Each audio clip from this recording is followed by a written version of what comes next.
like Mr. Rogers, hang that coat up, change your clothes, put on those comfortable shoes, sit down with a nice latte or whatever it is you drink for comfort, and watch a little Dinesh, because you know what? You're going to learn something. You're going to learn a thing or two about a thing or two. I'm going to tell you right now. Because I'm telling you, what you've been learning is a bunch of malarkey. You've been lied to, okay? We need to get away from these situations where you have no accountability, no responsibility, and we got to start putting responsibility and accountability on individuals. And that's really what it's about, Joe. Stop with the group identity politics. Stop it. I know some of these people have been hurt. I've been hurt. Let me tell you about my story. Let me tell you what happened to me.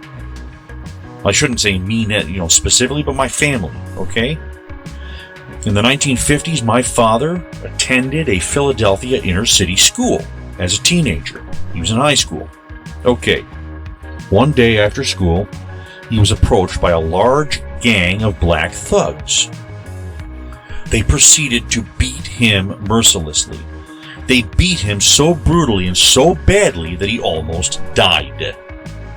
He says that he remembered being semi-conscious and he could see like a boot kicking into his face. Okay, Joe? And he said they spit on him so much he had a layer of spit all over his body. Now I want you to think about that. Has that ever happened to you, Joe? Has anybody done that to you? Think a little bit, Joe. So what happens? My grandfather tries to get justice from the police. They would rather have the family just leave town. That's what they told him. Yeah, you're not going to get justice here. Okay? So the point is, before you make judgment calls like you've been making, before you think that we all need to just shut up and listen, maybe everybody gets a chance at the table to talk. Maybe everybody's ideas should be explored. Maybe if somebody tells the black community, get your crap together, guys. Start teaching your children individual responsibility. Stop giving them incentives to be single mothers.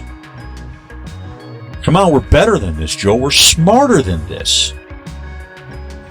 So the short of it is, if that gang of thugs at that inner city school in Philadelphia had succeeded in killing my father, and they were very close to doing so, I would not be here today. I am fortunate. It's by the grace of God that I'm here today, and it's in spite of those brutal thugs that attacked my father that day in the 1950s. So I will tell you, Joe, that the world is much bigger than your bubble. You're in a bubble, Joe. That's where you are. Please, get out of your bubble.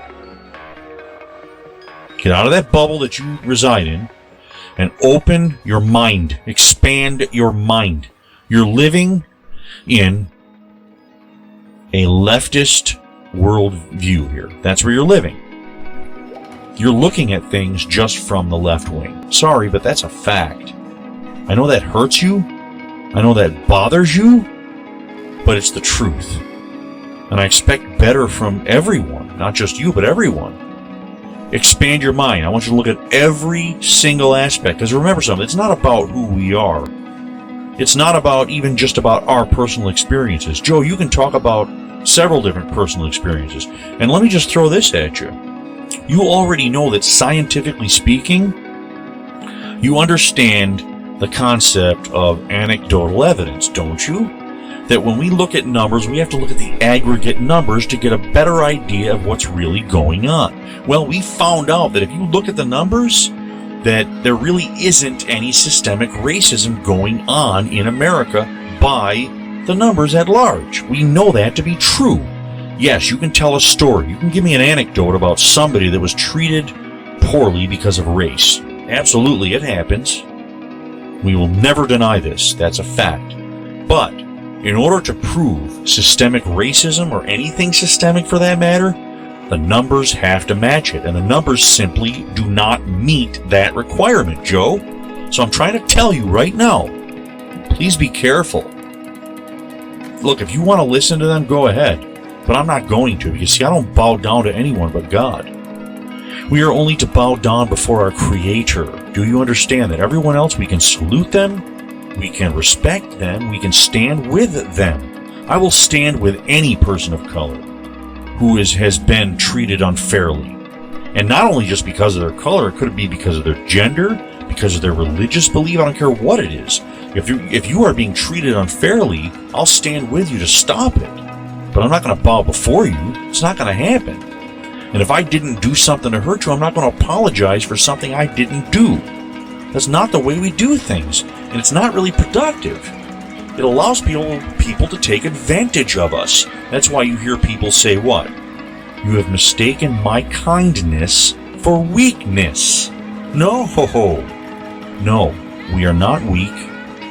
We are kind. We are to be kind and gentle and try to be helpful to the best of our ability and to love. But love isn't always bowing down and kneeling down before someone and giving them everything that you have because you feel sorry for them. That's not what love is.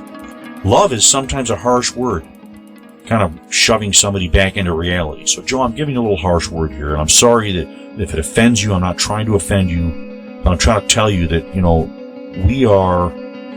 the problem is much bigger than what you're trying to say that it is. It's a much bigger problem.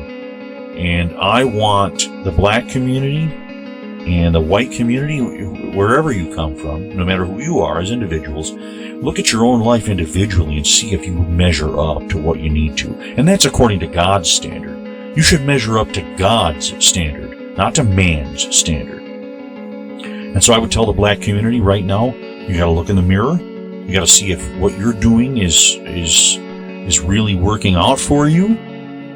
And again, it's really specifically to those that are involved in like the inner city and those neighborhoods, because that's where the biggest problems are.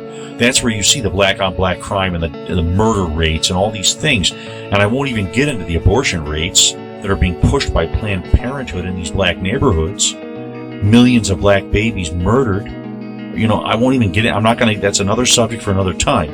But I'm telling you, there's a lot bigger problems than what you are talking about, Joe. And I think you need to expand your mind a little bit, or expand your heart even a little bit. Understand what's happening here. I don't think you are. And Joe, I don't mean to be this way to you, but come on, man.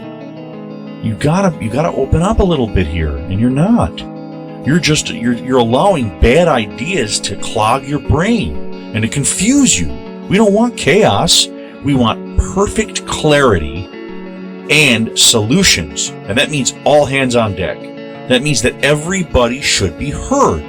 Because when you get more ideas, Joe, you've heard of the concept of brainstorming. I'm sure you have. You know that when you brainstorm, you often get better ideas. You often come to better conclusions because there's more ideas involved. It's a numbers game, Joe.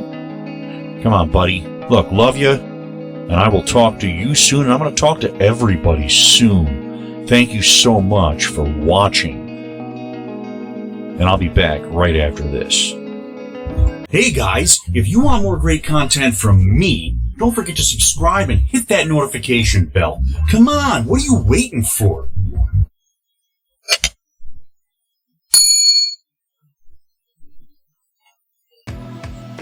And I am back. Yeah, please subscribe to me. And like this video, and even if you don't like it, comment. I want to hear as many comments. If you disagree, that's fine. Let's hear your arguments. I want to hear. You want to talk about this? I don't want you to be silent. I don't want you to shut up and listen to me. I want you to listen and to speak. Give me some ideas, but I want productive ideas, guys. If you have a solution to these problems that are facing us here in this country, I want productive solutions. And I don't want name calling and, bitter vitriol. I don't want you saying, well, you're a liar or you're terrible, or you're a racist, you're this, you're that. No, that's not what this is about. I want solutions. I want you to expand your mind and expand our mind. Teach us all something if you have something to teach. And learn something from us. It's a two-way street here. You can't have it one way, guys. So please, go ahead and like the video. Share this video, and please subscribe, hit the notification bell. And I do want to show you I have a website. My website is michaelantonio.biz. That's michaelantonio.biz. And you can't miss it because it's got my little flashing logo up there in the upper left corner. and you get kind of an aggregated group of stories from different news sources, so you don't have to go hunting and pecking all over the countryside on the internet to find stories. You've got them all right here with me. You can also subscribe to my daily newsletter, which will link you to all the stories on my website, so please do that as well.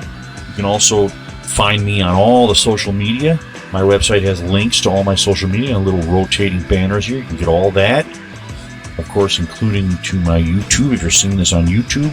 Guys, I do appreciate you watching. And once again, Joe, I extend my hand of friendship. I'm not going to bow before you, but I will extend a hand of friendship.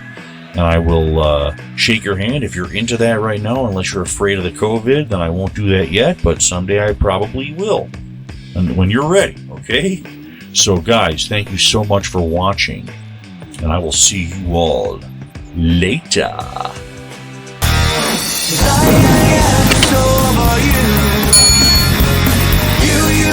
Find something new. There's no other way to let you know it's time for you to go.